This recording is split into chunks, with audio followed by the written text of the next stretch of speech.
Okay. Hey, hi. Hey, hi, Gunjan. How are you? Hey, hi Setu, I'm good. How are you? Doing well, doing well. And thanks for joining this call today. It's a pleasure having you, being an endpoint security specialist, and me being an more of an external attack surface and external threat exposure management, more of a guy. So excited to have you here. With that, I just want to go Thank ahead you. and help our audience tell what are we going to do today. So basically, we are going to talk about what is an external threat and how can an external threat can be mitigated and tackled with the help of endpoint protection tools and data security solutions. So it's going to be interesting. We are going to go ahead and chat a bit about some practical implementations around how enterprise organizations are seeing these days to go ahead and tackle all these external threats. At the same time, we'll also talk few things around how hackers are coming up with a new type of external threats each and every day that are specifically targeting few verticals of each and every type of organization. With that, I would like to go ahead and introduce our guest today. It's Gunjan. So, Gunjan, would you like to go ahead and give a quick round of introduction from your end? Sure, Setu. First of all, thank you so much for having me on this platform. It has been an absolute pleasure and honor to be talking here. So, I myself, Gunjan Chillar, I am working as a security specialist in CrowdStrike. I have an experience of more than 9+ years in cybersecurity domain, ranging from endpoint security, cloud security, network security, etc., etc. So, yeah. That's nice. That's nice. And myself, I'm Setu. I'm the co-founder and CTO at Risk Profiler. I take care of all things dev and research at Risk Profiler. Apart from that, in my free time, I try to do security research around external threats, cloud security, and these type of things. So I just want to kick off with something very basic today, Gunjan, which is very hot in the industry right now, which is a huge problem as well in the industry, which is basically the external threats. From what I have seen, there are some stats that say that approximately 83% of the breaches are happening because of an external threat. So, with that context, would you like to go ahead and quickly explain? What is this external threat and why is it so significant in our cybersecurity domain? Sure, Sedu. I think nowadays, given the how the security landscape, I would say the threat landscape is evolving, it is very important to understand all the aspects which are kind of affecting it. So there are two key threat landscape that we consider here. One is your internal, and the other one is your external attack surface, which is there. Now, your external attack surface refers to the potential danger or the risk that the organizations get from outside of an organization's network or systems. It can come from various sources like your hackers, your cyber criminals, maybe state sponsored actors, these adversaries, and even disgruntled employees, right? They can take many forms, including malware, phishing attacks, denial of services, and many more. So these threats, they possess serious risk to the confidentiality, integrity, and availability of the organization assets. And if they are left unchecked, they can also result in data breaches, financial losses, and even legal consequences. So it is very important, first of all, to get the right kind of visibility of all the external assets that you have. I remember, I would like to mention it here when I was talking to one of a very uh, you know enterprise organization customers, and they were saying, yeah, we have all the best of the tools and this and that to protect and mitigate all the kind of security threats in a proactive manner in my organization. But when we conducted an external assessment for their organization, we got to know that they seem to have done a an acquisition maybe 7-8 years back, and now they have completely forgotten about that. And the thing they are to notice was that still there were certain assets belonging to that particular entity which are left exposed, which could have been exploited. So that external attack surface assessment gave them that right kind of visibility, so that now they are more confident that they have the comprehensive and holistic view of their overall asset inventory, as well as the complete threat landscape which is there. Yeah, I mean, totally to the point. I mean, it's very hard, right? I mean, the number of type of external threats that are present out there, and the most complex way of managing those threats. It's not an easy task for any enterprise organization to manage all these external threats with with pure internal resources or without any automation kind of a thing. From my perspective, an external threat is just what you have mentioned, Kunjan. To add a couple more things, it's an actor which is basically trying to harm an organization, sitting from an outside the organization, whatever it can be. It can be through an exposed internet-facing resource, or it can be through an data leak that is happening on dark web, or it can be something around a brand impersonification, or something around targeting the executives or popular social profiles of an organization. The most important significance that I think of is the catastrophic dangers that come out of these external threats. So there are heavy compliance ramifications sometimes when an organization's data, especially dealing with PII kind of a thing, has been compromised. On the other side, there is also more of a brand kind of a thing. So whenever an organization reports an incident or a data breach kind of a thing, their brand reputation, those type of things as well, goes down if they are more of an B2C kind of a business to consumer kind of a business. So from this, I can definitely say that handling these external threats and making sure tackling of these external threats with proper processes is much more relevant. I have a follow-up question for that, Kunjan. So it's more around like now we have a lot of external threats. How can an endpoint security platform and external attack surface management solution have an integration that can help tackle all these problems? Is what I thought of asking you. So, what are your thoughts around it? Right. Like I said, there are two kind of landscapes that we are talking about here, external and internal. But when it comes to a security stakeholder in within an enterprise organization, for them, it is the holistic landscape that they need to take care of. Which implies that that integration has to be there. There has to be one single consolidated view for them to be able to visualize everything related to their organization security posture. So that integration is very very important. And of course, there are various factors that needs to be considered when we are talking about this integration. So the first and foremost that I would recommend is to identify the tools. Right, we are using different kind of tools for our external attack surface management to identify and monitor the external facing assets, which can be your websites, your servers, your applications, for the potential vulnerabilities as well as the misconfiguration. On the other hand, when it comes to your endpoint security platforms, you have a different kind of solution, which can be your which are basically taking care of your laptops, your workstations, your servers, right, or maybe your mobile devices. And for them, you may be using different kind of solutions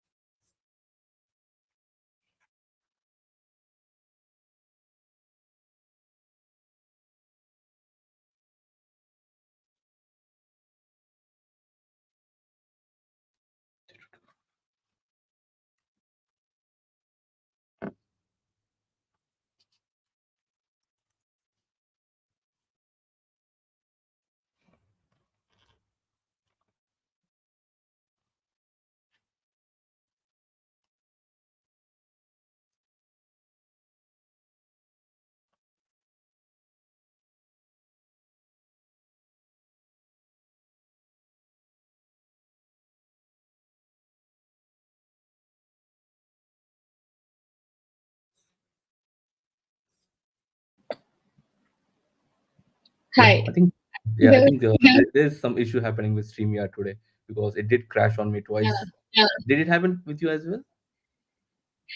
yeah. Yeah, happens anyways. Yeah, I mean, we Okay. lost where you were talking about how these integrations to happen, and what is the, I mean, the most important thing is in having a consolidated view of all these external facing Right. assets. So that's where we have lost you, Kunjan. So if you would like to carry on from there.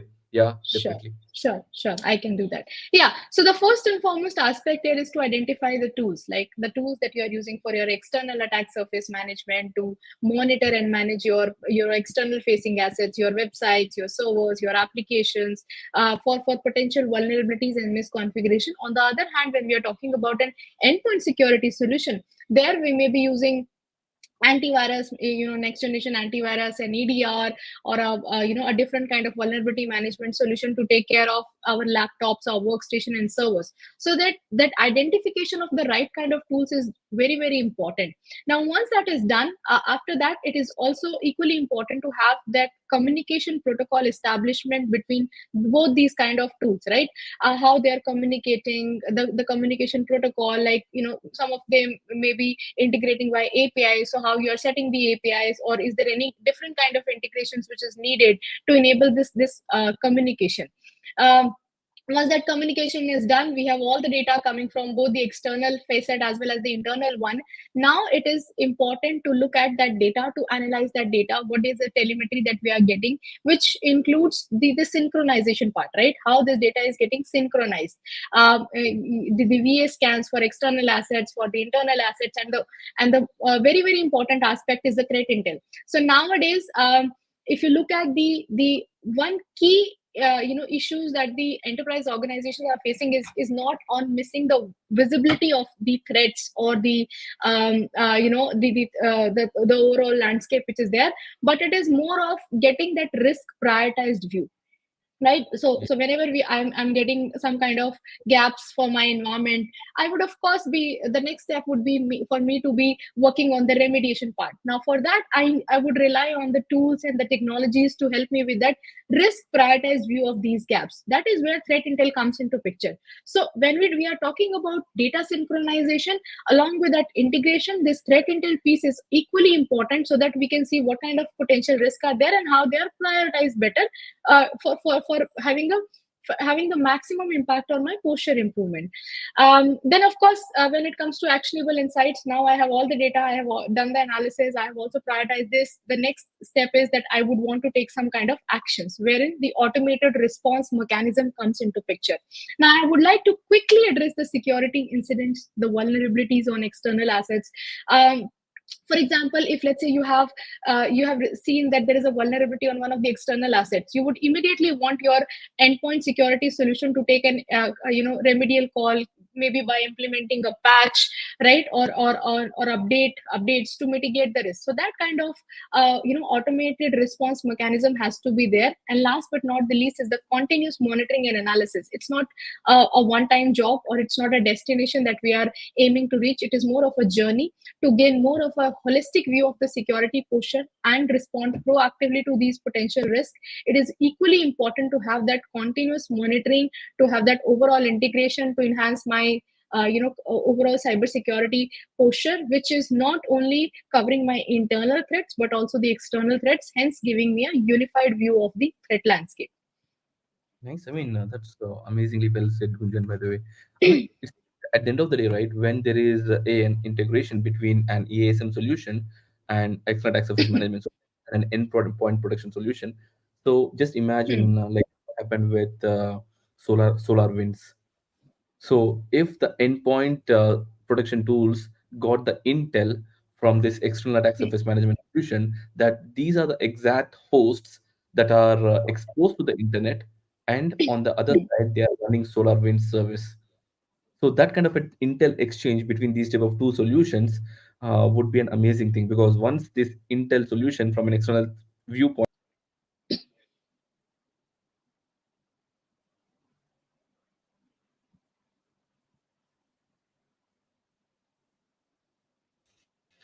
Okay, my again my screen went crashed. So no, so what I was saying is once this amazing solution giving that kind of threat intel feed to an endpoint production tool, it's going to help a lot, because the endpoint production tool can implement defenses, as you have mentioned, those kind of policy changes or some kind of uh, defenses to block those kind of threats happening on that server, and giving that I mean making that exploit run on that endpoint. So it's an very useful thing as well. I have seen a similar example on a different place, because right now there is some challenges. There is also one use case. The one use case is probability score. For example, the one that you have mentioned a point which is around like having that prioritization kind of a thing. So basically, endpoint productions, I mean, endpoint's platform will have a list of all the assets where the endpoint is installed. So the external attack surface management solution is going to have a list of all the assets that are exposed to the internet, but they belong to that organization. So what is the missing piece here is it can be a shadow IT asset. It can be a simple cloud server running in a remote cloud environment, which is a bit unmanaged, but it belongs to the organization. So this external attack surface management solution can give that information to the endpoint production platform, telling that, hey, this is the server that belongs to your organization, and the endpoint solution already has a list of inventory wherever the agent is installed. And then it can cross check whether, okay, this is not in my coverage area, so I need to make sure I notify my admin. I need to make sure the agent is deployed on this one server which is exposed to the internet, which is a shadow IP server. So that's another use case I have seen. There is also one more use case, which is an interesting one, which is like giving a prioritization kind of a thing. So this is an exposed server with X number of services, and from an outside perspective, these X services are having some vulnerabilities, which are critical vulnerabilities. So the EASM solution, or an external threat exposure management solution, can pass on that information to the endpoint production, where the endpoint production tool can enrich that, use that information and enrich that asset details internally, so that when it comes to a patch Tuesday, or when it comes to some kind of and patching day, the end users, system administrators, or patch deployment folks, they can prioritize which ones they want to go ahead and push the changes first. So I think these are some things where I have seen integration between an EASM solution and endpoint production tool, helping customers in a very, very powerful way with the help of automation, and also in a continuous basis. Spot on, Setu. And I think SolarWinds attack is a classic example to help customers understand the importance of both the external facet as well as the internal one. Yes, yes, yes. So Sure. when we are talking about these integrations and all these things, talking covering both external and internal assets, I would now like to talk about more of a practical things that we are facing in an organization's infrastructure, which is the technical challenges in aligning endpoint security with broader data security strategies. So what, according to you, again, with respect to your experience as well, you feel that the technical challenges are there when it comes to the integration and aligning the security with the data security strategies? I mean, the most important challenge for me is compatibility, Kunjan, because Hmm. it's not easy for getting all these things. I mean, all these security solutions talk to each other very easily, because there's nothing which is like an unified data schema or something like that in place in our industry Hmm. that helps that helps all these security solutions to push the findings into the platform. Looks like the stream yet again crashed on Gunjan's machine. So let's wait for a couple of seconds. Let's get Gunjan back on the call.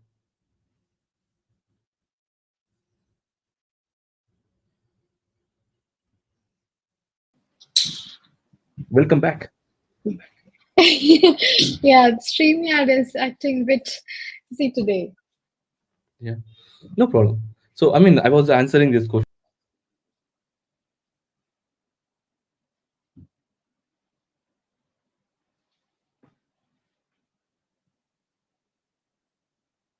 Okay, it's my turn, Gunjan. Like we both take turns in getting kicked out of the live.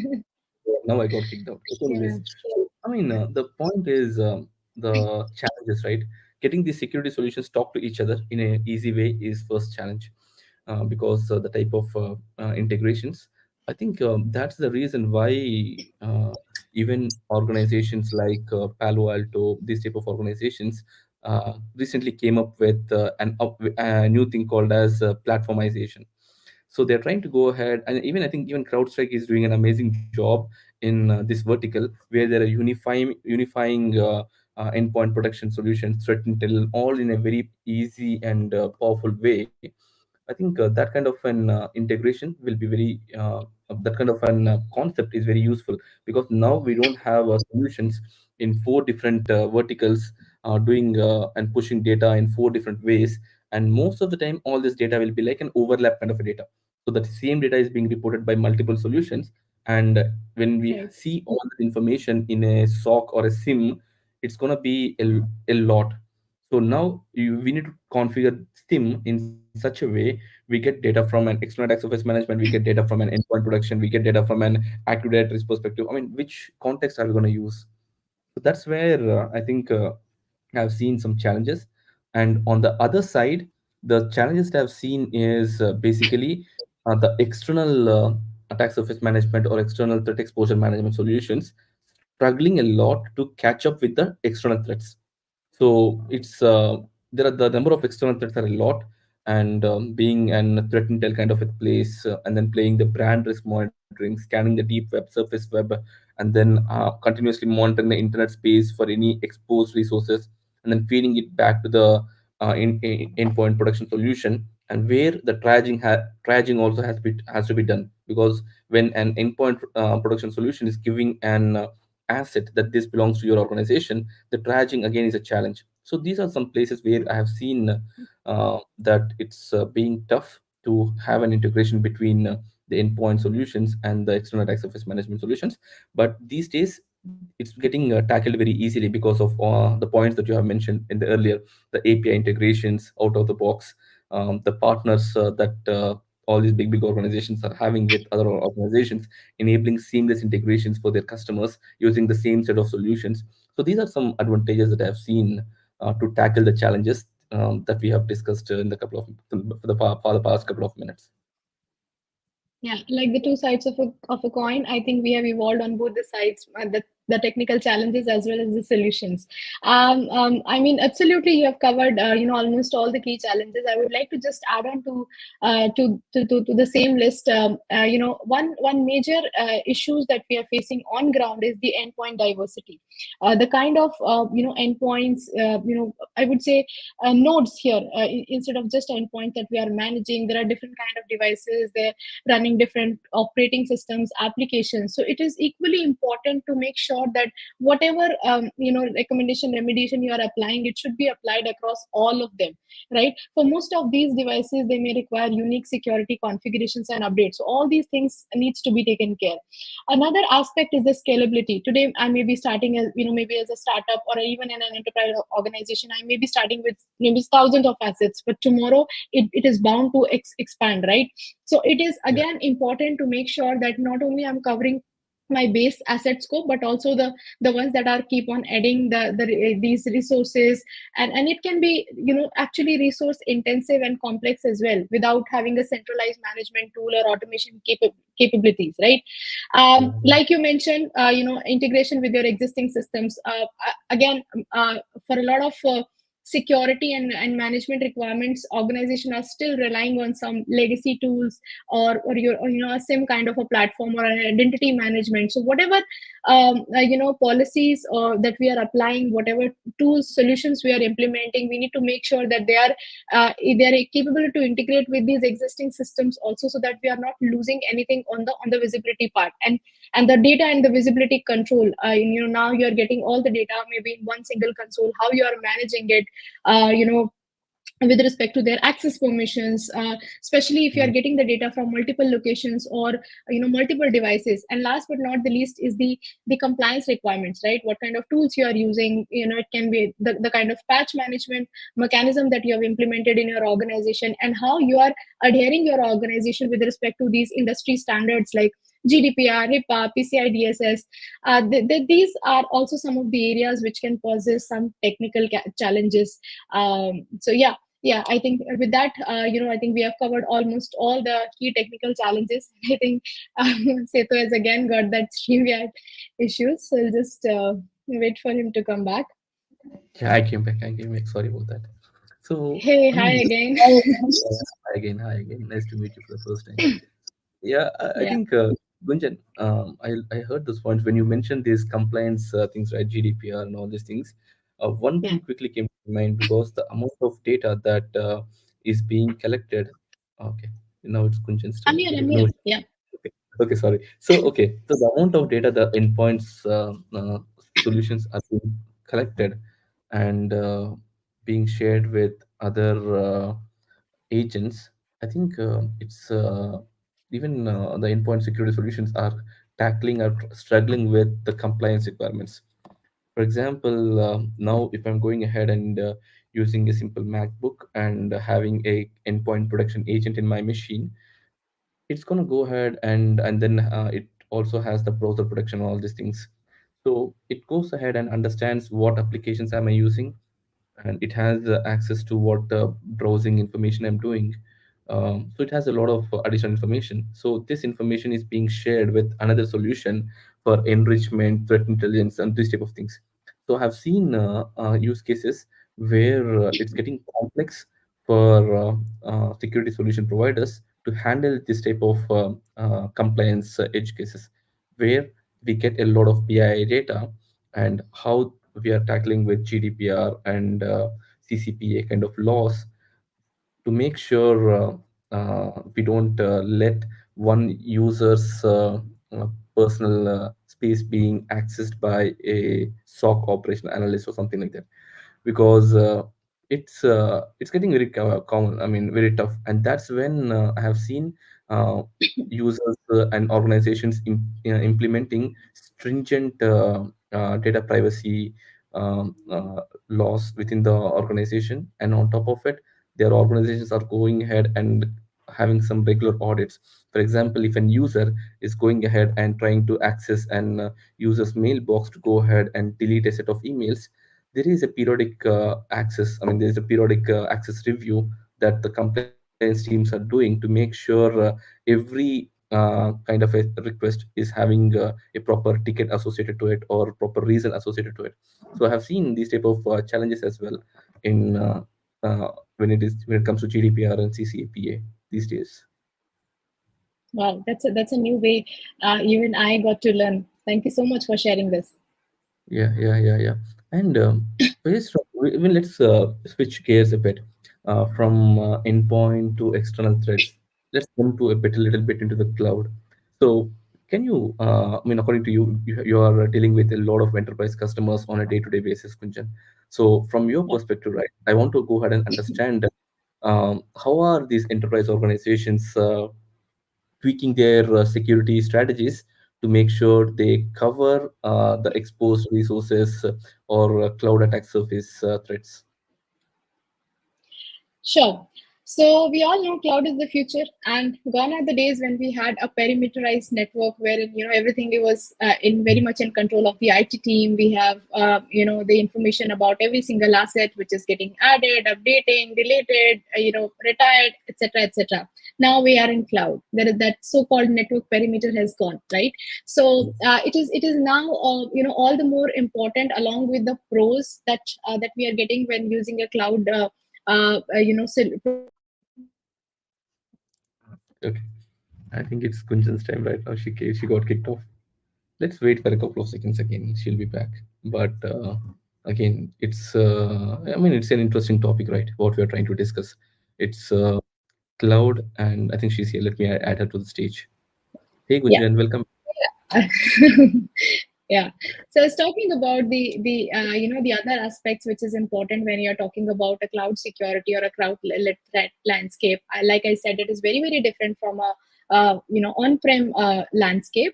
When organizations are adapting their security strategies to address the increase in the cloud attack surface threats, they're doing it by implementing a range of proactive measures to enhance their cloud security, like going for cloud native security solutions. We recently Gartner has coined this term CNAP, cloud native application protection platform, wherein there are various key elements that needs to be considered when we are going for a cloud security solutions, which includes your cloud workload protection, your cloud security posture management, the identities that you are using and managing in clouds, which covers your CIEM, identity and entity management platform, and the CASBs, which the organizations uses to manage and monitor their cloud posture, right? Another thing that is again adopted widely by the enterprise customers is the zero trust architecture. So now there is no trust within or outside the network perimeter. By implementing strict access controls, the least privilege principle and continuous authentication mechanism, the organization can reduce the attack surface in cloud. Like I said, in a matter of seconds, you can spin up the assets. You don't know who are the users which are there. There can be people whom you have given access to your cloud resources, and for a specific project maybe. But have you observed one thing, ever, Setu, that whenever there is an employee or a project individual needs access to a project, they'll immediately come to you asking, hey, we need these special privileges, to in order to access these resources. But once the project is over or the work is done, how many times have you seen that these people coming back again to you and saying, hey, my job is done, why don't you revoke the permissions? It doesn't happen, right? So in that case, what actually happens in the environment is that you have actually there is a door which is left open. If it is not managed and taken care properly, any adversary or hacker can exploit this, and it can become an entry point to breach the organization. So that is where things like going for cloud native security solutions or a zero trust architecture is going to help. Another thing, we are dealing with a lot of important data in the cloud. So when it comes to data security, data encryption and tokenization is something which is highly recommended. Not only the data which is at rest, which you are storing in the cloud, but also the data which is in transit needs to be encrypted properly, and there has to be proper tokenization mechanism to make sure that there are no unauthorized access and exfiltration of data happening. And like I said, your cyber security strategy is as strong as the people. It's been something which is very very famous in cyber security industry. So the same thing is applicable in your cloud ecosystem as well, wherein we are dealing with your identities and access management element. So organizations are strengthening their IAM practices by implementing multi-factor authentications, by implementing role-based access controls, and privilege access management. So these are some of the key technologies that should be configured properly in order to take care of all the identities and access management requirements in cloud. And then having the continuous monitoring and of threat detections. Of course, you can pull out these data into your solutions like SIM and IDS, and you can analyze them better. You can have security awareness training for your people, for your employees, wherein they can get to learn more about science, social engineering, how phishing works, these phishing attacks, and how these things can be exploited by adversaries and hackers in a cloud landscape. And the most important piece is the incident resource planning, right? You need to have a proper incident respond mechanism in place. At the same time, you should also be having periodic test of this process, like by conducting some tabletop exercises, some kind of simulations or drills, so that you can see how this process is actually going to work when there will be a need. And at the same time, if there is any room for improvement, you can recover, you can improve your readiness to mitigate and recover from the cloud security related incidents. So these are some of the key things that I would recommend when we are talking about the cloud threat landscape. That's, I mean, really, really powerful insights, by the way, because all the points that you have mentioned are like cloud security 101, no matter what. And the thing that you have covered, which is like more of an CNAP, it's an essential solution for any organization that is trying to implement cloud security across multiple cloud providers.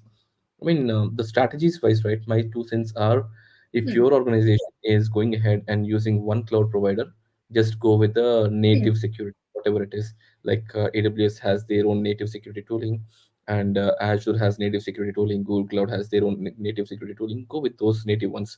But when we are going ahead and leveraging multiple clouds, which most of the enterprises do, because they feel like, okay, virtual machines, the servers team feel like, okay, we get Microsoft Azure.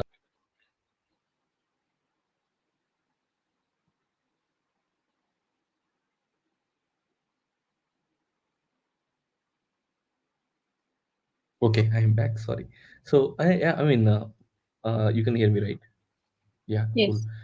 So yeah, I mean, it's these days it's always when it comes to an enterprise organization, it's multi-cloud, because the server team thinks that, okay, they get Microsoft Windows license cheap in Microsoft Azure, and there is a business intelligence team that thinks like they can do amazing job with cool cloud, and there is an application developers team who thinks that the AWS documentation is amazing, it's much more developer friendly. I mean, every hand have their own preferences, and because of that, an enterprise organization is using multiple clouds.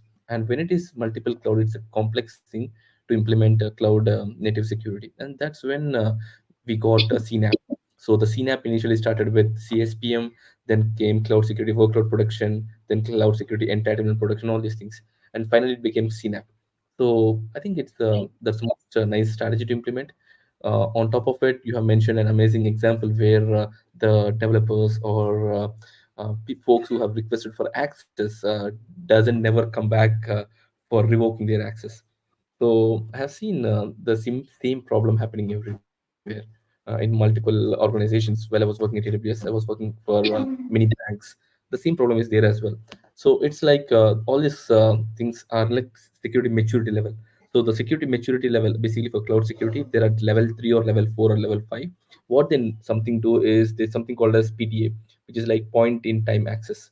So when they have seen some organizations integrating their IAM with the service now or something like a change management internal solution, they'll go ahead and integrate it. And once the change management is approved by an proper person, the resource will be the person or individual will get the access to that given cloud environment with a cloud policy. And after some time, like it has an expiration, so after some time it will be expired, so the user will be losing access, cut off access automatically doing that. I think there are some even these days the CNAP solutions are doing the same thing. So what they have is like they call it a JEP controller, because I know one of the founders of and cloud native, I mean cloud entitlement production platform. They do the same thing. So they invented something called as JEP, just in time access kind of a thing. So it will go ahead and understand the IAM policies. It will see the cloud trail, I mean the something, I mean activity history. It create an exact policy which is like a minimalistic policy. You can go ahead and issue Yeah. to individual AD groups or AD users, and you can set expiration time, and then it will be gone. In terms of a more of a cloud attack surface perspective, what I have seen organizations implementing is they're trying to leverage their existing external attack surface management platforms to integrate with the cloud Right. environments. And with the help of cloud connectors, the external attack surface management integrates with to the cloud environment using cloud connectors, and then it understands Yeah. what are the exact resources that are exposed to the internet based on the resource configuration. And then this Right. solution will go ahead and validate that they are actually exposed or not. Because the problem with the traditional CSPM solutions versus a cloud native external attack surface management solution is the external native EASM solution, which has these cloud connectors, can validate these solutions from an outside in kind of a perspective. So I think that's one approach I have seen organizations taking to tackle their attack surface. On the other side, they also constantly monitor. Let me add her back. Yeah. So yeah, on the other side, they constantly monitor their cloud environment space, and if they see any of the elastic IP addresses or any of the cloud front endpoints or any of these cloud resources are having any reverse IP, or if they're having a certificate being attached to that IP address, if there is any resemblance back to that individual organization, these smart cloud native EASM solutions will go ahead and identify those exposed resources and then map those resources back to the parent organization and notify the parent organization Right. about the possible shadow IT cloud asset. So these are some Yeah. Yeah. strategies that I have seen organizations taking to tackle when it comes to cloud attack surface threats. One more point is the attack path. So there are also some good solutions that do attack paths that integrate to the cloud environment, and then will tell exactly what is an exact attack path that an hacker will possibly take to compromise a given cloud environment due to an exposed cloud resource. So those type of attack paths are Right. also being used by the end users or enterprise organizations to quickly understand what are the important things that they have to fix in their cloud environment.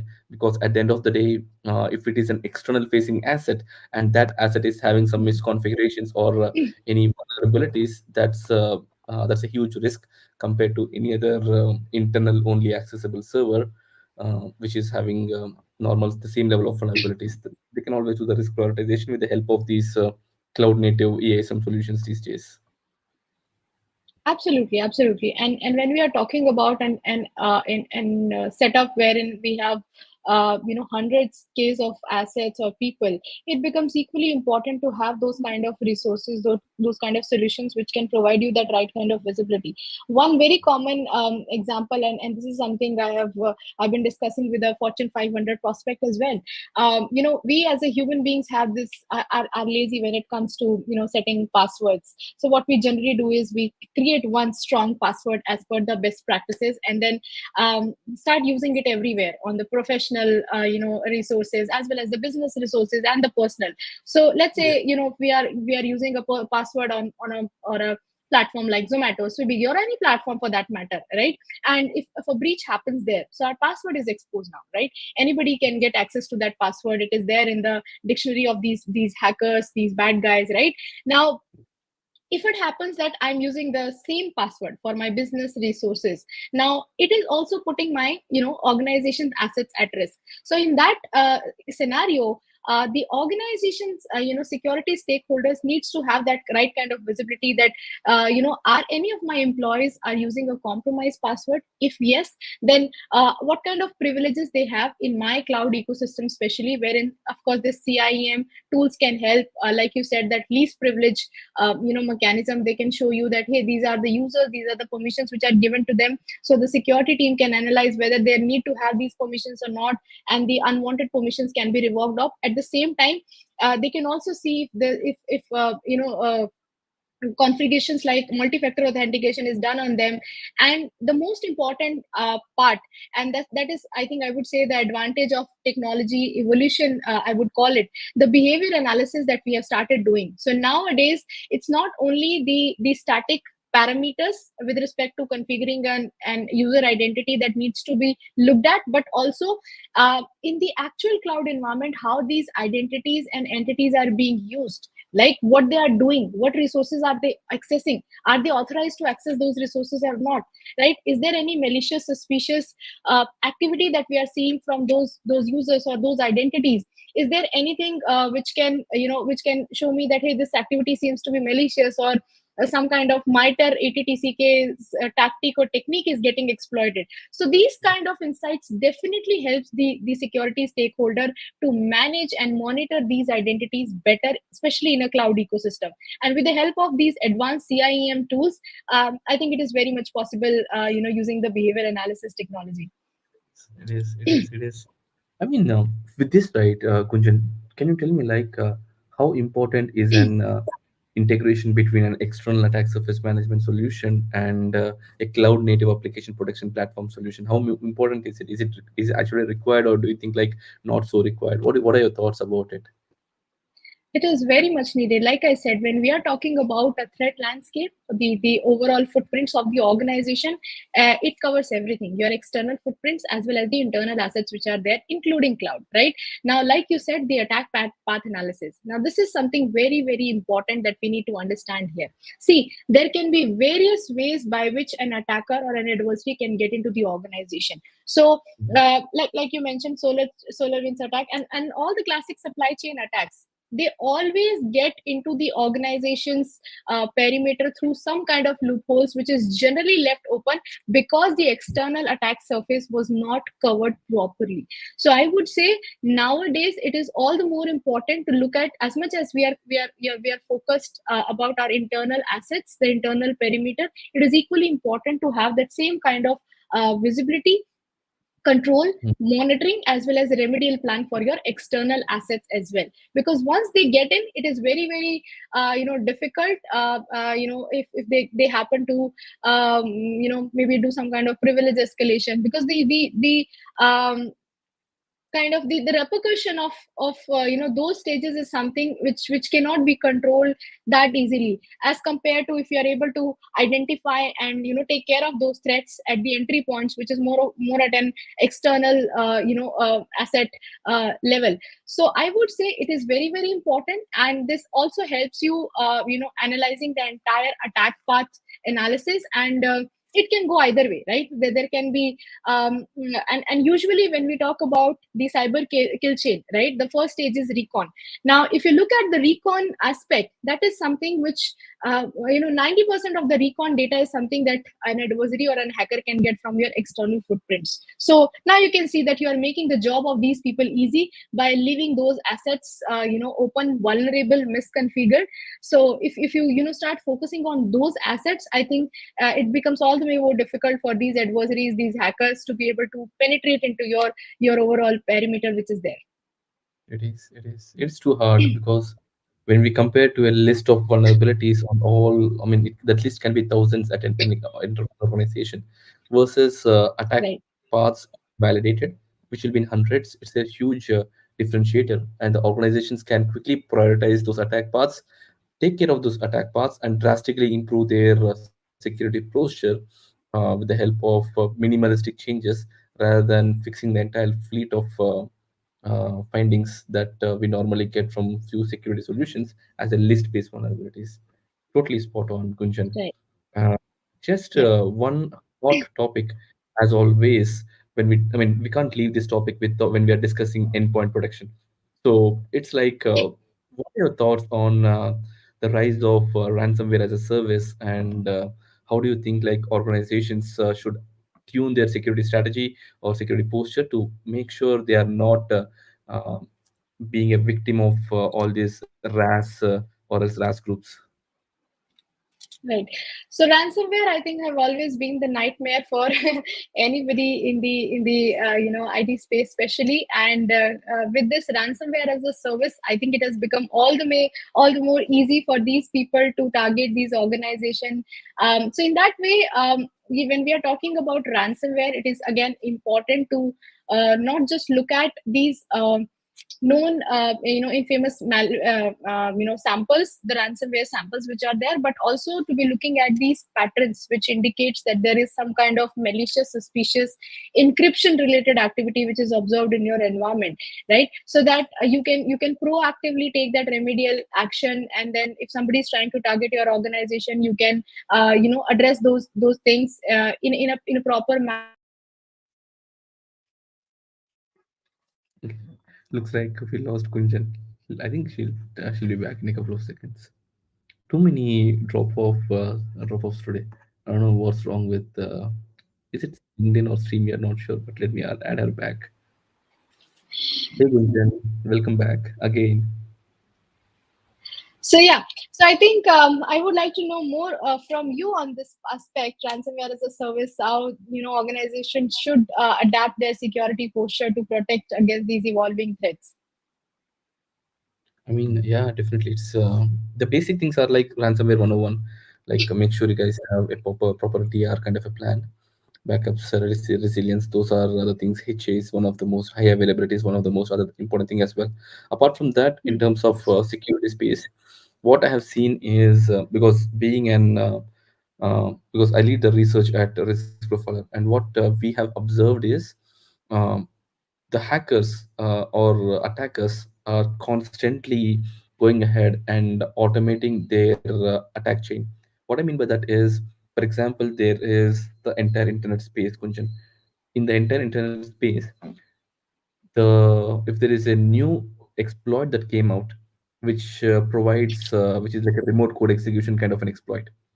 So what are the hackers doing is they're first checking, okay, which service is this exploit being targeted to.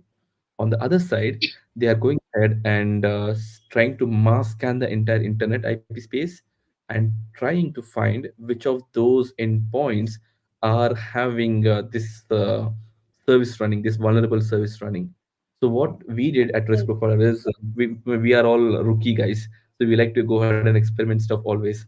So we deployed some honeypots with the vulnerable services. So I mean, even 3 months back, 2 months back, we did the same thing, and we want to go ahead and analyze the traffic. So all the traffic is being pushed to an Elasticsearch cluster.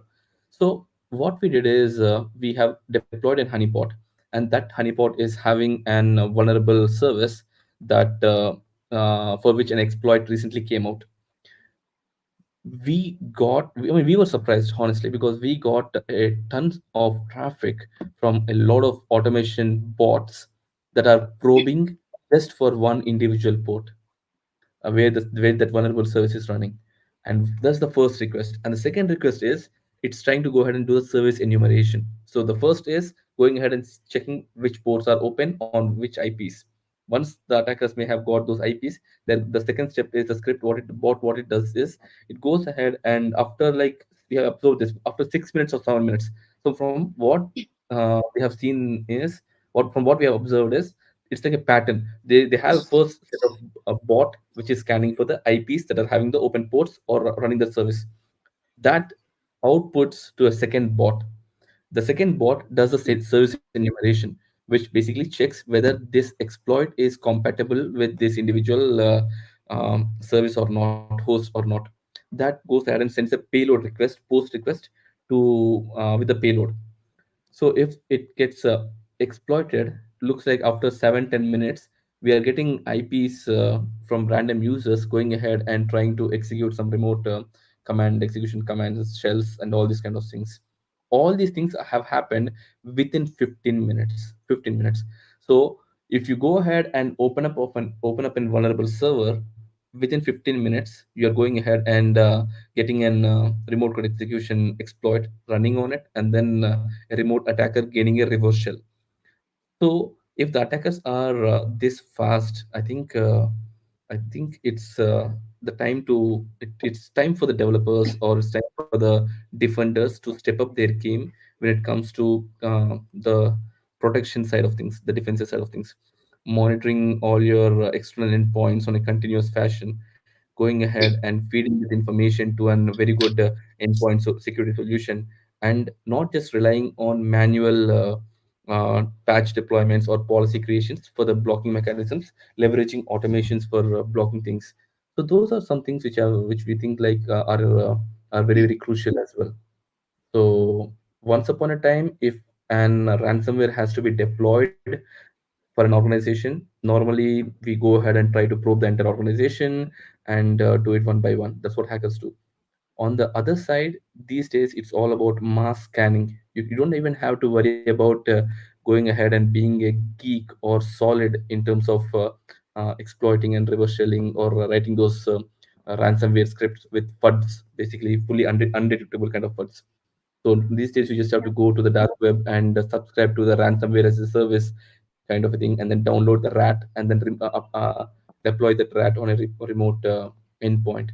So I think Yep. the game has been totally leveled up from the RAS group of things. At the same time, I have also seen endpoint production tools doing an amazing job in predictive analytics and behavior. I mean, they shifted more of, and I think even CrowdStrike is less of an agent and much more of an behavioral kind of an solution. So, I mean, I have seen also the defenses like not to the level of RAS groups, but they are catching up with all these FUDs and then adding to the threat feeds, sharing with, and then creating some blocks, and then learning from the mistakes, and then improving their engines to detect all these things upfront in moving forward. So that's what I have seen how these things are happening.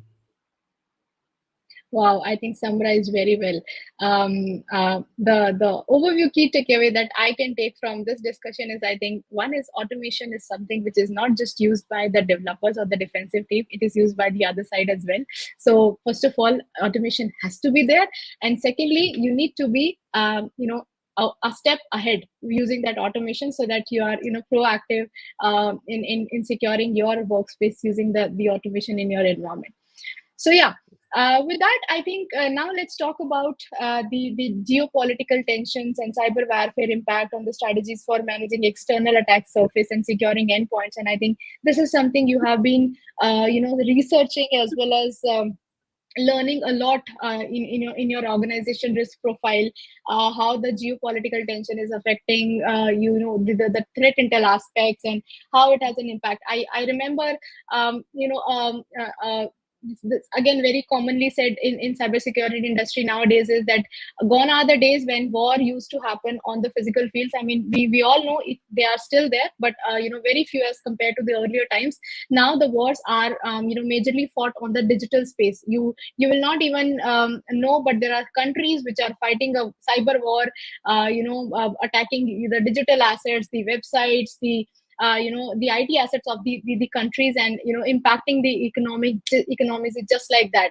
So there is no need for now the armies and the countries to come on a battlefield to fight with each other, but even the digital space is something where they can do everything that they want in terms of having a war. So what are your thoughts on this aspect, the geopolitical tension and the warfare impact? I mean, every time it's spot on basically because once upon a time it's battlefields. Now it's like a virtual battlefields. So I mean, every day there's a counterintelligence operation happening across countries or geopolitical stuff to gain as much as intelligence as possible about another country who is a neighbor, friend, ally, whoever it is. They always love to collect the intelligence, and for that they are using cybersecurity for that. On the other side, I have from what I have seen from my customers is we have some global customers who are based in some places. For example, when there is a war broke out in Ukraine, we have some customers having their web applications running in the Ukraine region. Those web applications are being highly targeted for cyber attacks because when there is a geopolitical tension, what I have observed is someone gets an what list of ASNs that all belong to a given country, and then they go ahead and target those ASNs, or they go ahead and try to get all the TLDRs that belongs to a country, and then they go ahead and target it. So risk, I mean, what we were helping is risk profiler is going ahead and identifying all these external facing assets that are in some disputed regions across the globe, and helps our customers to either move those assets to a different hosting provider or temporarily move it, or make sure we notify them like these are the assets that are prone to get targeted very often. Let me add Gunjan back. Yeah, she's back. Yeah, I mean, Gunjan, what I was saying is, I just mentioned a point where we have seen organizations who are not even having the base in a given country still getting targeted, the geopolitical tension happening. So we go ahead and identify those assets which are in those individual countries, and then we notify the customer saying like, okay, there's a new geopolitical tension happening in this individual country, and you have these six assets in that region. It's better to either move these or have an enhanced security controls because they are highly likely to get targeted by the attackers when those attackers are going ahead and targeting that IP range that belongs to that country, or that domain extension that belongs to the TLDR that belongs to the country. That's how we have seen and helping customers to tackle their geopolitical tensions as well. Oh, that's really, really, I think the new era wherein we need to be looking at the aspect where how this, geopolitical tension is impacting the cyber warfare and what kind of organizations are being targeted. Like Setu said, nowadays it's not, Not even necessary. I was just quoting what you said initially, Setu, that it's not even necessary to be enemy countries in order to have that war, but even if you are an ally or more of a so-called friendly nations, you still don't know, at the back of it, both the countries are having a digital war. So yeah, that is there, and it's a very important aspect, to be considered, and we are seeing the impact with the latest things that are going on between countries like Russia, Ukraine, all those sort of things. With that, Setu, I think we have spoken about what is happening, how it started, what is the impact, why it is important. I think another important aspect that we should be discussing is what is the future technologies that you believe will have the biggest impact on endpoint security and data protection. Basically, like we said, we have to be a step ahead of these adversaries. So, in order to have those kind of measures implemented, it's also important to understand where is the future is going, what are the technologies that are going to be impacting, so that the defense mechanisms can be prepared accordingly. At the same time, the security stakeholders can also devise those strategies as per the future impact which is going to be there. So what is your take on that? So I think there are few areas where I feel like, because the first thing is quantum. So there is a huge discussion going on saying like quantum computers can break the encryption. So when they break the encryption, it's going to be a nightmare for the entire industry. And we may not Yeah, know if they have already broken it or not, because people, those things don't come out easily. But it's always a question mark in my head, behind my back personally. So that's one thing which I think always is going to disrupt endpoint and enterprise security by a lot, so that the enterprise organizations, all the organizations should deploy anti-quantum kind of an encryption mechanisms or those type of things. That's the first thing. I have also seen ML and AI going ahead and doing an amazing job in identifying and predicting these threats. Because when we go yeah, ahead and process loads of information, right, pulling that proper insights from that loads of information is a pain earlier. But now with the help of these yeah, amazing ML models that are out there, and the fine tuning also become very easy. So, and on top of it, the token size, the amount of tokens that we can give pass to that model at a given point, it has also changed drastically. Because of all these yeah, nice things, it's becoming a bit easier to go ahead and identify brand threats. So personally, we are very happy. Earlier, we had to go ahead and break our heads of in fine tuning a lot of models, but we started exploring some new models for specific use cases these days. For example, if it is an yeah, image comparison kind of a thing, we started using some kind of a model. If it is a text comparison, sentiment analysis, going ahead and identifying a data leakage, whether that is an actual data leakage that belongs to an organization or not. So those type of for yeah, everything we have a proper model. And these ML models have eased a lot of work for brand monitoring side of things compared to past. On the other side, right, it's a blessing in disguise kind of a thing, right? The organizations going, I mean, especially the data security. So LLMs do an amazing job, makes everyone's life easy, all these things. At the same time, corporates are afraid of LLMs, corporate securities, because they are afraid of giving the intellectual IP to the LLM, and they're afraid of developers going ahead and sharing all this private data to the LLM, and that can be used for training. And with the help of prompt injections or anything like that, that data can be leaked as well. yeah, So I've seen right, that piece being dangerous as well. So, but at the same time, they are catching up. There are pretty good solutions that are coming out now. I have seen enterprise LLMs promising that none of the data that is being inputted by any employee is used for training purposes. I mean, again, as a security guy, I always trust, but I don't. I want to go ahead and verify, right? They're telling it, but I don't know. I mean, I'm not 100% confident to have that belief that they are not using my data to train their models at the end of the day. So that's yeah, yeah, another topic. One interesting point as well is the trust network access. So I have seen external attack surface management tools struggling a lot with identifying the exposed resources and the threats. So earlier, for example, if it is an server and that server is having an RDP port open or SSH port open to the internet, what happens is these EASM solutions start ringing the bells up and down, saying like exposed admin panel has been detected. I mean, so once upon a time it's a problem, but these days I have seen organizations leveraging zero trust network access implementing a lot of IAM, I mean identity kind of policies, authorization kind of policies on the endpoints. So now what is happening is, it, I have worked at few organizations in past where everything is internet facing.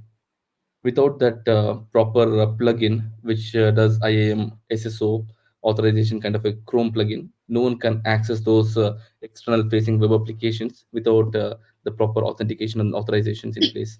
So it's a bit changing. Earlier it's all private behind the firewall, then it came mix.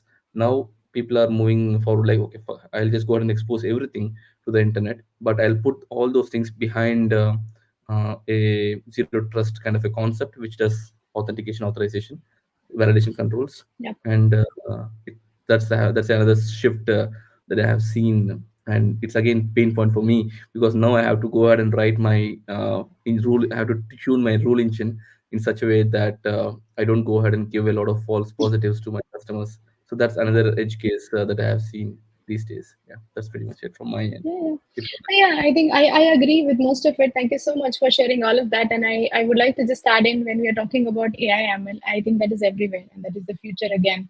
AI ML has the potential to revolutionize the security landscape by enabling automated threat detection, response, remediation. Like you said, it's very much easy nowadays to and I myself are using solutions which are capable of not just ingesting but also correlating and processing petabytes of data at the same time when you are looking for querying that data for any kind of information. You're literally getting the response in fractions of seconds. It's not even just 1 second I'm referring to. It is actually in fraction of seconds, right?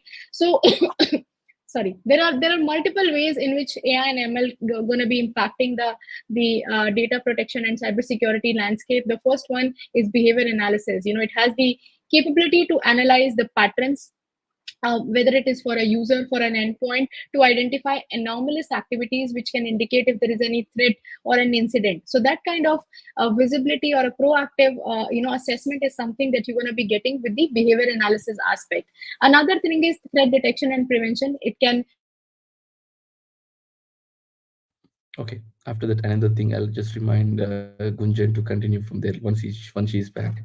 So let's wait for her to be back.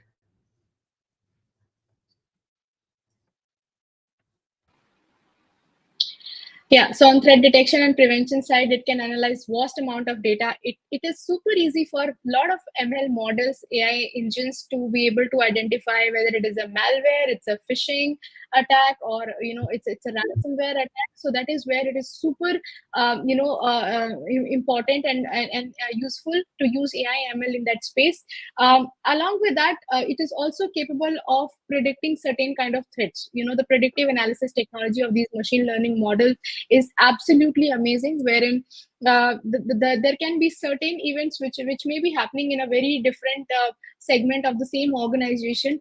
This solution can pull all of that, correlate that, and can help you provide that proactive visibility that, hey, there is some kind of threat, some kind of suspicious activity which is observed and can be exploited by an adversary. So this is the remediation that you need to take. And this is, I'm not referring to the real time data, the real time telemetry, but the solutions, Yeah. these models have the capability to actually do the same assessment on your historical data. So even if something has happened maybe a week back or a month back or a year back, these models are capable to pull out that data and do that analysis and help you in identifying those patterns, right? And the last but not the least is the automated response and remediation, right? The end goal is to be able to take the right action on all these threats, whether proactive or the ongoing one. So the IR response is something that needs to be automated by orchestrating your security controls, right? These AI ML has the capability to flag those threats, to apply those remedial actions, right? Fix those misconfiguration without human intervention. At the same time, if there is an endpoint which is compromised, automatically isolate those endpoints. And these are the very basic action that I'm talking about.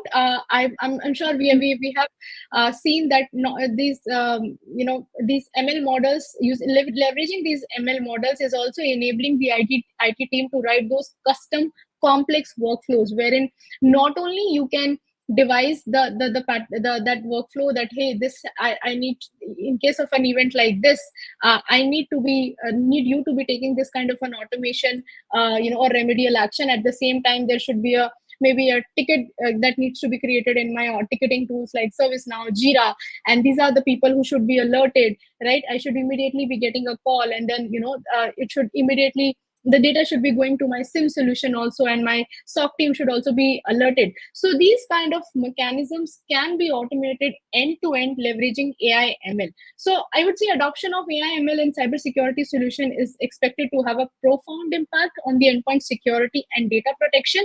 So this is the future. Definitely, it's gonna be helping a lot in the cybersecurity space. Yeah, yeah. I mean, I just got an idea because what Risk Buffer does is we try to go ahead and scrape the entire internet, and we find a lot of phishing.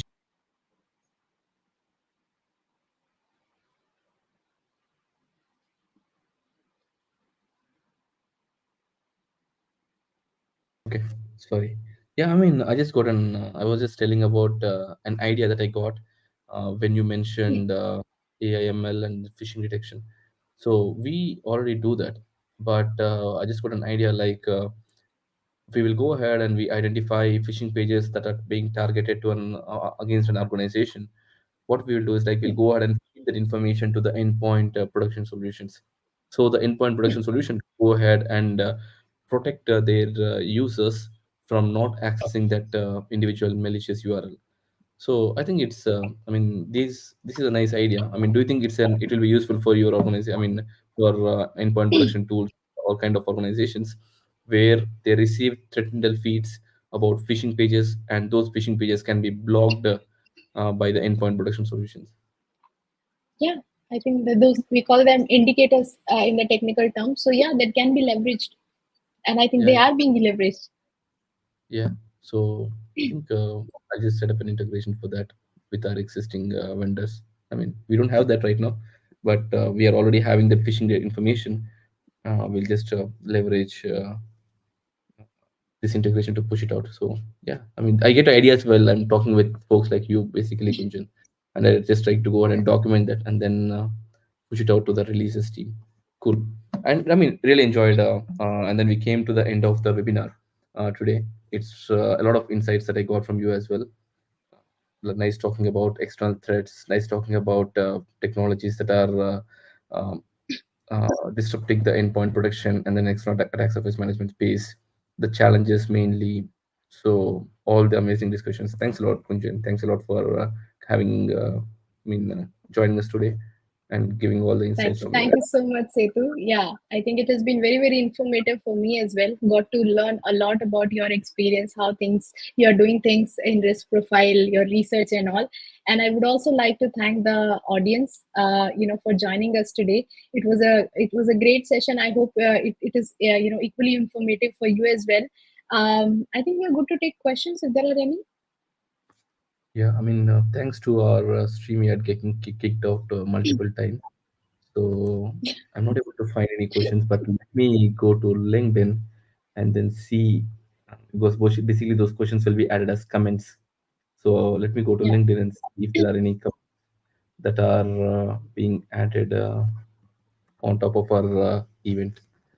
So okay, questions. Oh my God. Okay. Okay, we have quite a few questions basically. We have some questions from Anjali, Security Dojo, Nikhil, Arunesh, Adluru. So we have multiple questions from multiple folks. So I'm gonna just pick a couple of them in respect of time. The first thing is, what are some challenges with least privilege when managing around data security? So that's the question that we got. Do you wanna take it? I'll just answer that. sure, I can take that. So I think when it comes to challenge, one is the visibility, right? Like I said, first of all, you need to understand that configuration aspect, how these privileges needs to be assigned, and instead of going and creating a user and then assigning the permissions or the privileges to that user, it is always advised that you create a generic role, right, with those specific limited permissions, and you keep on adding users to that role. Now once the job is done, okay, and you feel that the user, let's say, is no longer to be there in the organization, or they do not need those kind of privileges, you can just simply remove that user out of the group instead of every time going and manually updating those privileges, right? Secondly, Yeah. following the best recommended recommendation around that, I think with every IAM solutions or IAM provider that you're using nowadays, they always provide you the best practices guidelines, wherein they are telling you that this is the kind of configuration that you need to be doing. And at the same time, like I said, if you're using a cloud security or an identity security, I would say, whether it is on, whether we are talking about a cloud identity or an on-prem identity, if you are using an identity management solution, those solution will be able to help you, first of all, providing the right kind of visibility into all these identities, what permission privileges you have given, how those privileges are being used by these users, are they authorized to access certain resources or not, is there anything that you can reduce to optimize the configuration of those identities, the roles, permissions, etc., etc. And is there any policy violations which are being observed, again with respect to the best security recommendations, best practices recommendations, I would say. If there are any violations, those tools will immediately alert you, right? Not only you can manage everything in one console, you can also configure alerts. So as and when, if you see there is any kind of violation or a behavior policy violation or a least privilege violation that you observe within of an identity, you will immediately get an alert.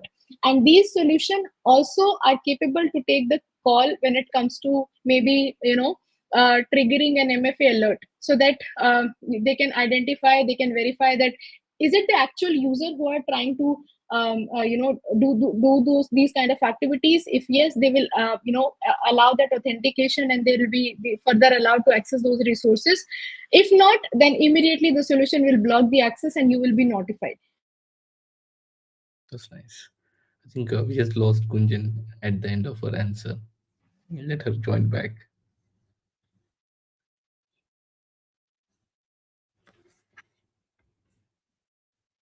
Yeah. Yeah, so I Yeah. think these are some of the key challenges, visibility and monitoring. And at the same time, if you're using the identity management solution, you will be able to manage these challenges as well. Yeah. I mean, nice. Nice. I think from my view, right, one of the most complex and most difficult thing to do in security is IAM, Gunjan, because configuring these policies and because what I did is I did enterprise data lakes. I have helped the customers to secure their enterprise data lakes.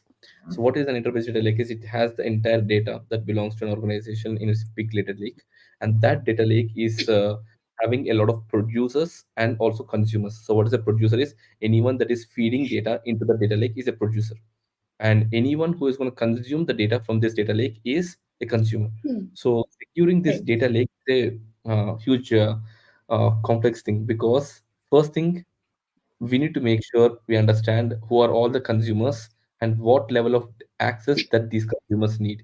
The second thing is, at scale it's very hard. The third thing which complexes all these type of things is, if that enterprise data lake is not having proper data labels, in terms of like, okay, this is the type of data, this is a PII, this is PCI, whatever the type of data label is. If that kind of a data labeling is not present, that's a huge another pain as well. And then we have to implement again a different type of solution to implement the mass data classification. So that's another problem. The other problem is data masking. So now we have a lot of intellectual property. Now we want to go ahead and share this private enterprise data with a third party firm, because that's common in the enterprise organizations. For example, there is a marketing team, there is a third party business intelligence team. We want to go ahead and share this data with that organization without revealing our customers actual data and all this kind of geographical data. So again, data anonymization, data masking, uh, data conversions, all these things are complex. And making these things at runtime is a whole different kind of a level, because there is on at enterprises there are a lot of business intelligence tools. All these business intelligence tools do require access to the enterprise data lake. At the same time, those analysts who are going ahead and trying to access the data through the business intelligence tools need to make sure they don't access the PII data. So the masking has to be done and changes has to be done. So it's a huge different complex thing. But what are these are the challenges. Basically the solutions are the getting the ground level stuff cleared up. The first thing is make sure you have all your data labels, basically the data classification. Take care of the data classification, and once you take care of the data classification, we will know what type of data can be shared with what type of people. And the second thing is Yeah. sort or clean up your producers, I mean, consumers list. So if there are 100 consumers, we need to make sure we have 100 type of policies based on their job functions, what level of access they need. And there are very good enterprise data lakes that can implement column level authorizations. So for example, this is a business intelligence team A can access column A, column D, column F, but they can't access anything in that.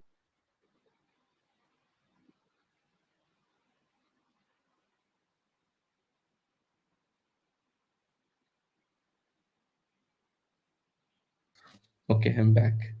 So, I mean, making sure of all these column level authorizations, it's a time consuming thing, but it's essential. So, at scale, it is hard to do.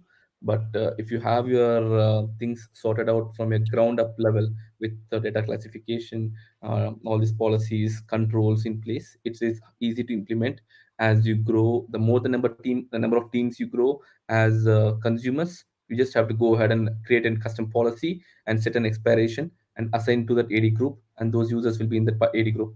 And as Gunjan, you have mentioned, right? IAM is the thing. So there will be an identity team.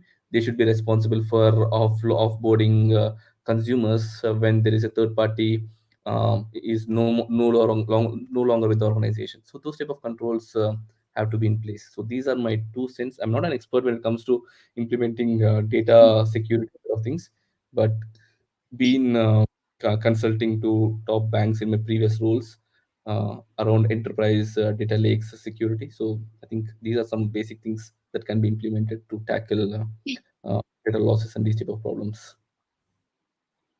Yeah. Nice, nice, nice. And there is also one more question from Kiriti.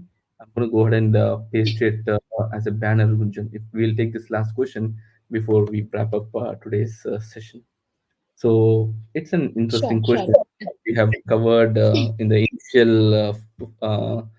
initial 15 minutes of our webinar today.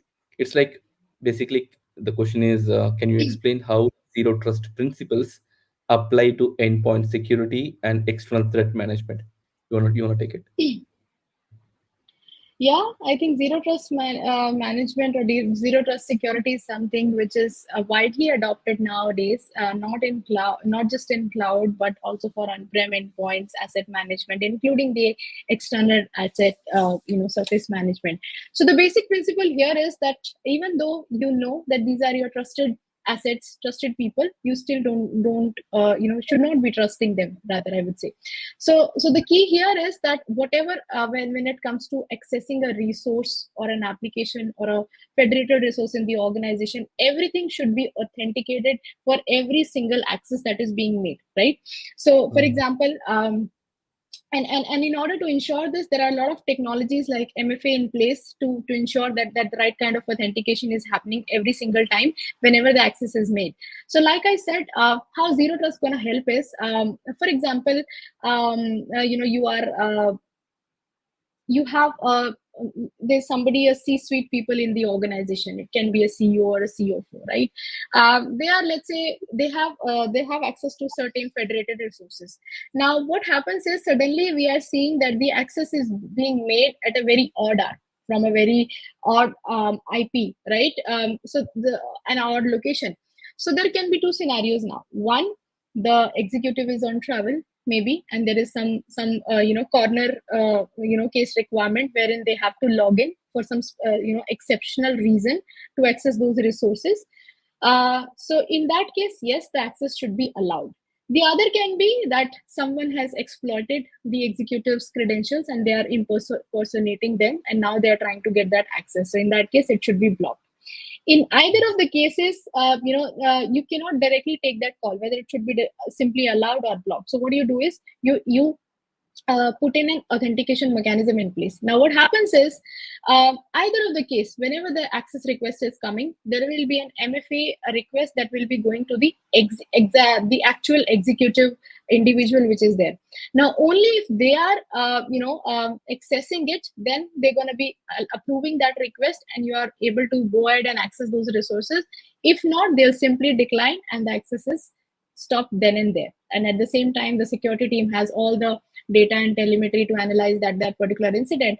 But think of the benefits of having this. So had it been that simply you would have denied, we understand, this is something a CEO, a CFO, what could be the repercussions that he or she is not allowed that right access, right? So that is where it is important that you're not interrupting the business. At the same time, you are making sure that these requests are coming from the right people. Nobody is able to exploit any of your organization assets there.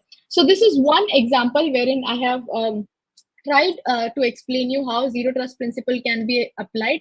There are various ways when it comes to your network security, your web security, your endpoint. So there can be multiple security solution, and at the same time you can apply zero trust at all these individual levels to make sure that you are authenticating every single request before just simply allowing it.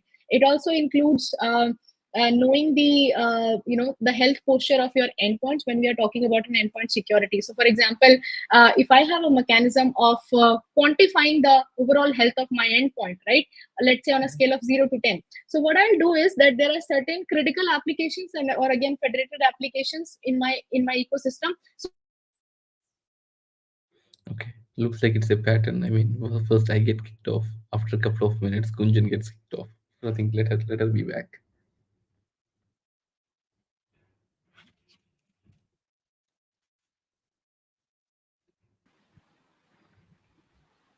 yeah, sorry about that. So yeah, so only if there is an endpoint which let's say has a score of more than 80 out of 100, Mm. that would be allowed to access that application. Otherwise it should be simply denied, right? So that is again one example of implementing zero trust in the organization when it comes to securing your endpoints. So yeah, Okay. that's how we can implement zero trust principle. Yeah. It's. I mean, that's. I mean, I don't have anything to add to what you have covered. You have covered everything. Like zero trust, we don't blindly trust any device just because it is part of the network. It should be like behind authentication authorization.